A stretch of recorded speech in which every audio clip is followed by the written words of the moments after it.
The Christmas Mystery, the 24th of December. A spark from the great beacon behind those weak lanterns in the sky. Christmas Eve began as usual. There was always some last-minute task that had to be done and last-minute presents to be wrapped up. Now and again, one of them would sneak into Joachim's room and glance expectantly at the magic advent calendar. They had promised not to open it until the bells rang Christmas in. Later in the day, they began to prepare Christmas dinner. Before long, the whole house was smelling of Christmas.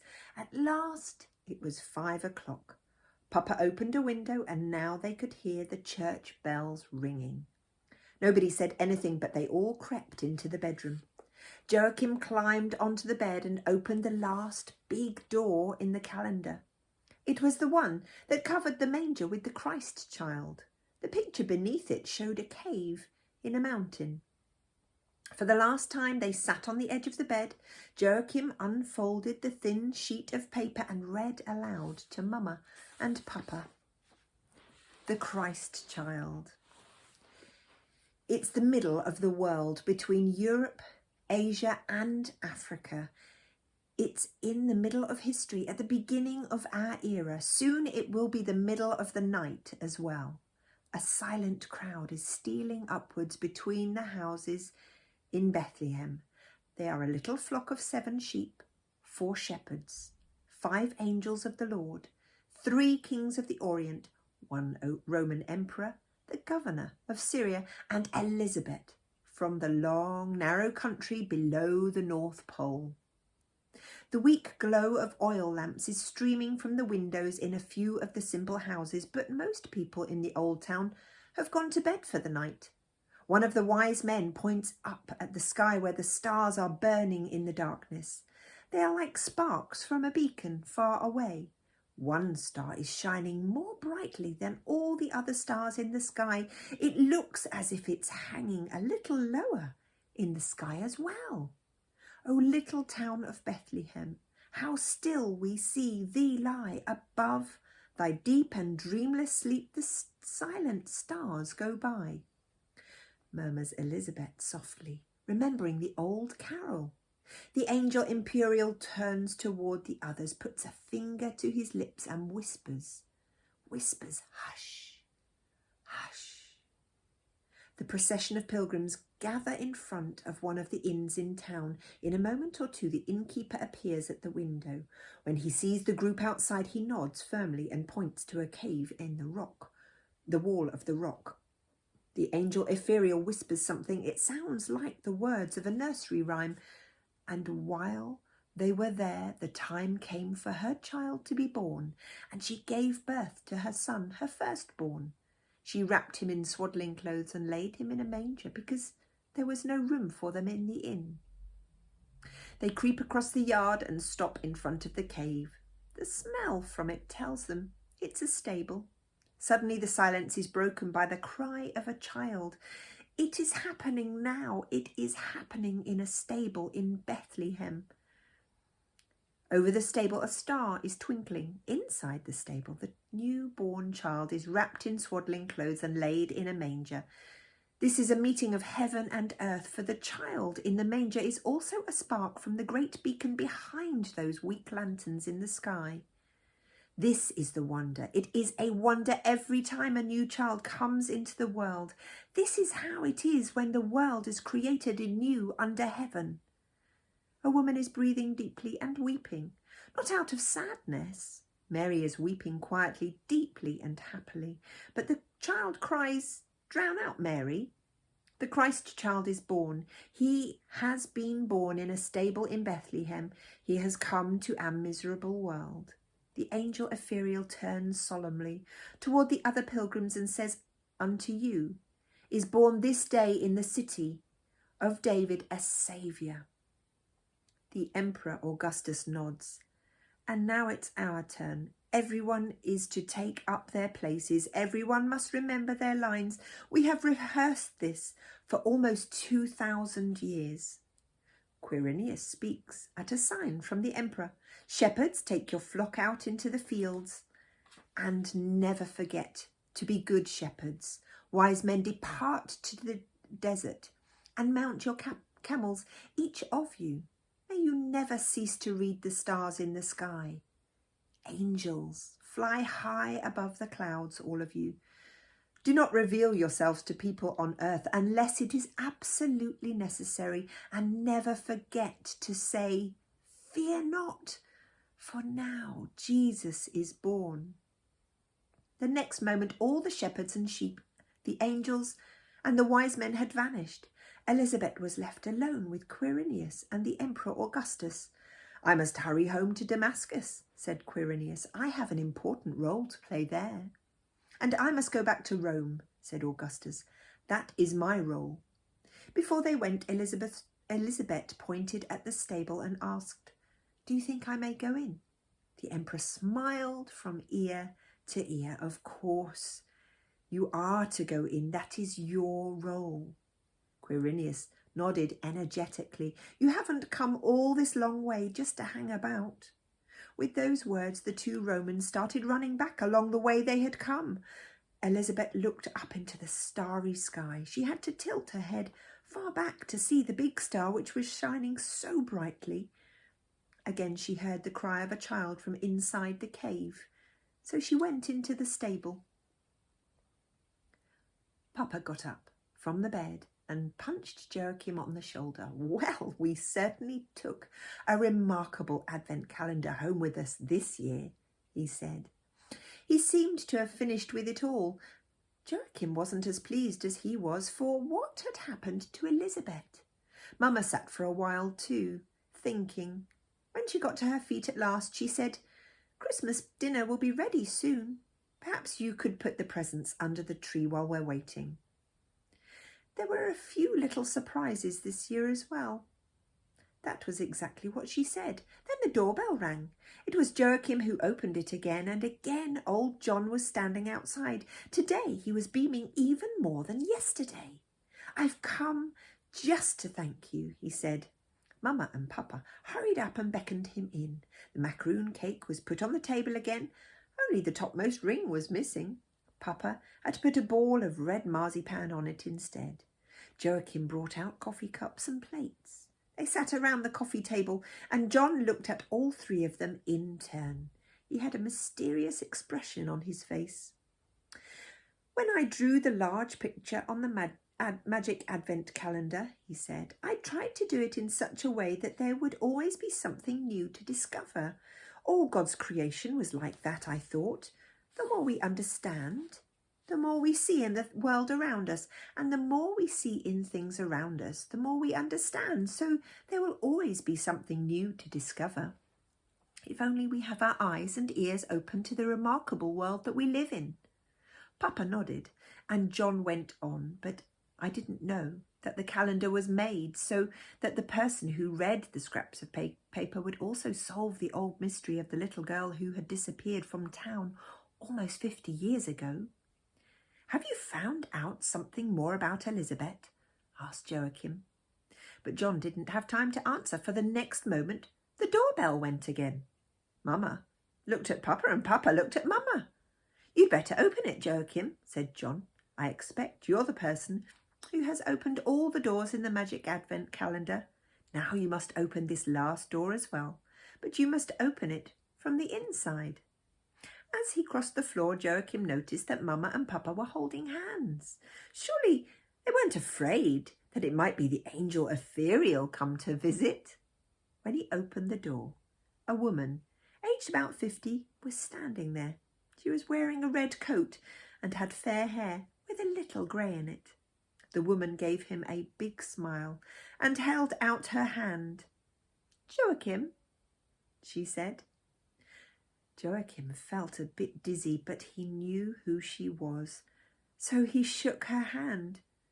Elizabeth Hanson, he said. Won't you come in?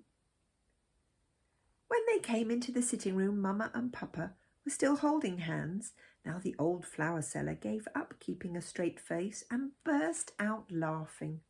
Joachim thought he was a bit like Bishop Nicholas in the magic advent calendar. Elizabeth was left standing in the middle of the room with her red coat over her arm. Round her neck she was wearing a silver cross set with a red stone. When John at last managed to stop laughing, he got up from his chair and said, "Perhaps I should introduce you. This is Elizabeth Tibasili Hansen, one and the same person. I came a few minutes ahead of her, but here she is." Mama and Papa looked confused, so just in case, Joachim stood in front of them and started to flap his arms. "Fear not," he said, "fear not, fear not." Only then did they get up from the sofa and shake Elizabeth's hand. Mama took her coat and brought another chair. Papa went to fetch another coffee cup from the kitchen. It appeared that she spoke only English. When they had all sat down, Papa spoke in Norwegian all the time. "I think I must ask for an explanation," he said. "I think I must almost demand a proper explanation." "And I'll give it in Norwegian for the boy's sake," said John. "It's to his credit that we are all able to be here today." It looked as if the woman with the necklace understood what he was saying, for she looked down at Joachim and smiled. "Go on," said Papa. "When I came to see you yesterday, I knew already that Elizabeth was on her way to Norway," began the flower seller. "Why didn't you tell us?" cried Mama. John chuckled. "Only one doesn't open a Christmas present before Christmas Eve.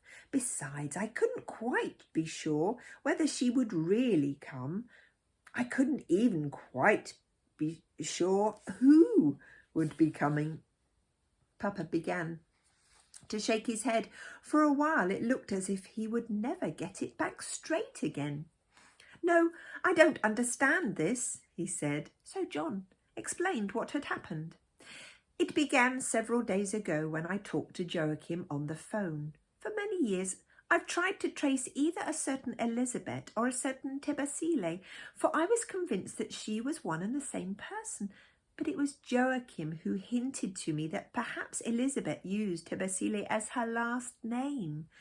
I called information, was given a telephone number in Rome, and rang her. It didn't take long for her to remember me from those magic days in April 1961. Elizabeth tried to say something, but John interrupted her with a wave of his hand.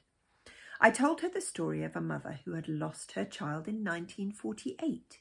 That's how I could tell who she was. She came to town late yesterday evening. She has not set foot in this place since she disappeared that December, 45 years ago.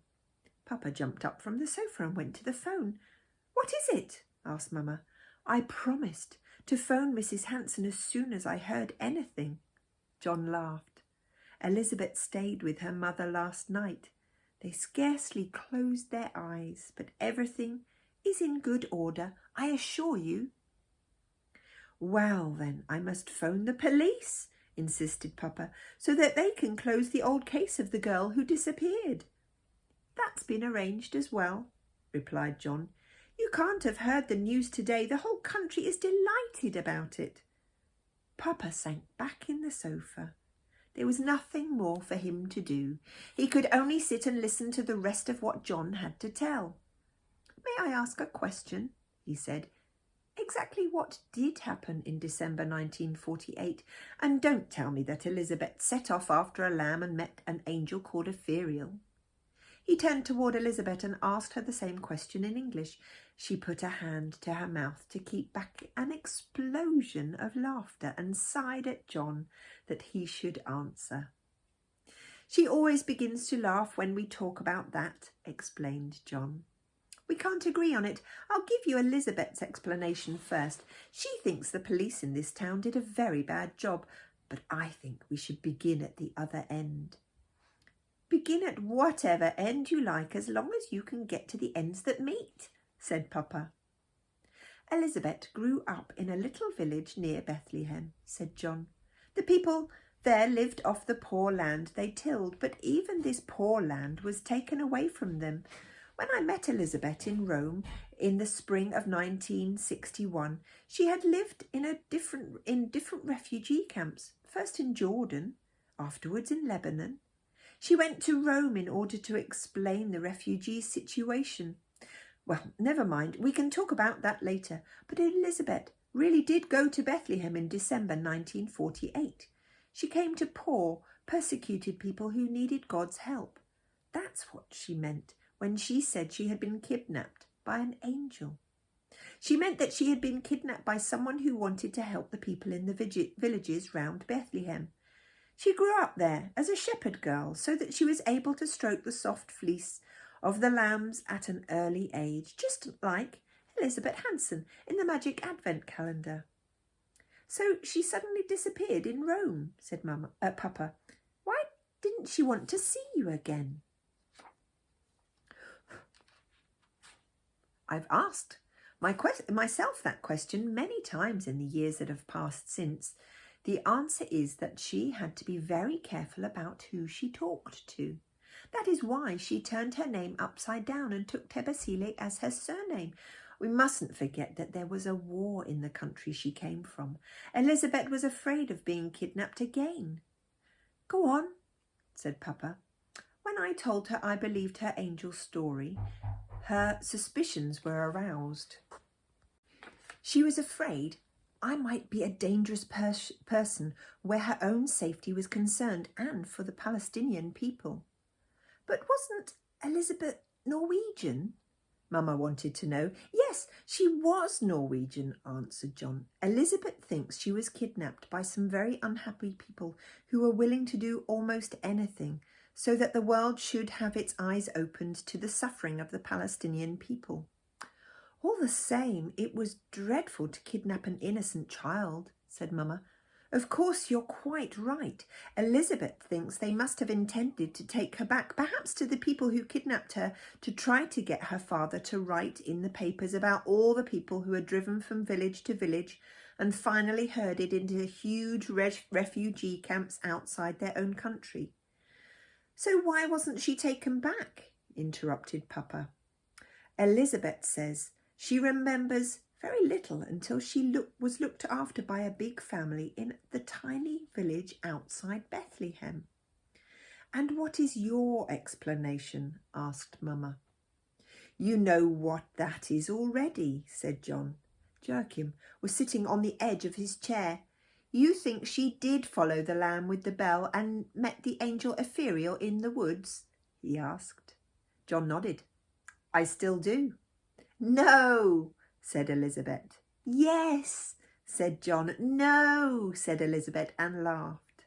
The others began laughing too. You mustn't start quarrelling, said Joachim, and you shouldn't start thumbing your noses at each other either.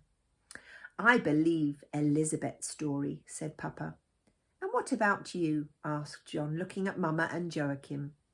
I believe 24 times more in John's story, said Joachim. Then I'll have to vote 12 times for John's story and 12 for Elizabeth, decided Mama, because I think a few angels have flown to Bethlehem this Christmas and back here again for that matter. But Joachim is right when he says we mustn't start quarrelling, even though we believe slightly different things, said John. That's the message of Christmas too.